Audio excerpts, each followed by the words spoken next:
Hey guys, Jonathan here, Custom Marine Frequently Asked Question Friday, middle of December. I always try to relate these videos to something I've been dealing with recently here at Custom Marine. We just did a very large twin 300 horsepower Yamaha, and I dove deep into the world of props. I figured I'd give you guys the basics on props so that you have a better understanding of props, why particular props on a given boat, and the different styles and types. So that being said, what we have right here is a 3-blade polished stainless steel prop on this 300 horsepower Yamaha. You're most often going to see 3-blade props in applications like this. 3-blade props are a good blend of speed and power. Stainless steel is rigid, so it doesn't flex. You get the full diameter even at 5,500 to 6,000 RPMs. Whereas the other style of prop, the other material props are made out of typically is aluminum. Aluminum's a lot less expensive than stainless, but it will flex under high torque. So if you put an aluminum prop on this Yamaha 300 and say this stainless steel prop is a 15 1/4 diameter, if you were to put an aluminum prop at a 15 1/4 diameter, when you give it all the throttle, that prop actually goes from 15 1/4 inches. It may shrink down as much as a 1/4 inch. So you lose some bite and therefore you lose some performance. So people like aluminum props because they're almost disposable, but they don't provide the performance that stainless steel can. Also too, in both stainless and aluminum props, you have 3 blades and 4-blade props. Props that have a 4th blade on them help put even more power to the water, so that in applications where you really have to plane off quick or even stay on plane at very low speeds, like a flats boat or a bass boat, that's where a 4-blade prop does a very, very good job for you. Also too, there are a couple different other styles of props. Kelsey's going to shoot in some pictures and some more details. We also have duo props that actually operate counter one another, providing each blade with additional water, therefore additional performance. We've got a big 350 Suzuki here on the lot that's equipped with a duo prop, and you'll get a picture of that as well.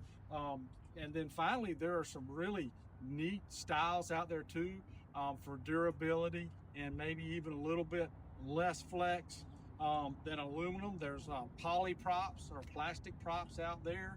I don't really have any pictures of those. And there's also a prop called a shallow prop. I'm not even going to try to explain that one to you, but it's been widely tested here recently, and I even believe on some sportsman boats and Yamaha motors, the shallow prop's been tested. So going from that, let's talk about how props are categorized in terms of size. This particular prop, and Kelsey's going to cut in a picture of sizing, but this particular prop has a 17 pitch and a 15 1/2 inch diameter. So she's 15 1/2 inches from the end of the pedal to the next pedal. And then too, the pitch talks about the degrees of spin that this particular prop has. And theoretically, if this is a 17 pitch prop, if it spins one time, the vessel on the motor ought to travel 17 inches in one revolution. So as you can imagine, higher pitch props travel further in a given revolution. And most people are thinking, well, give me a high pitch prop, I want to go fast. Well, you've got to have the power there on demand to get all that revolution out of that prop. So that's where the confusing part comes in with the diameters and the pitch. Typically on small motors that are on big boats, like say a pontoon boat, it'll have a much smaller pitch, a much lesser pitch.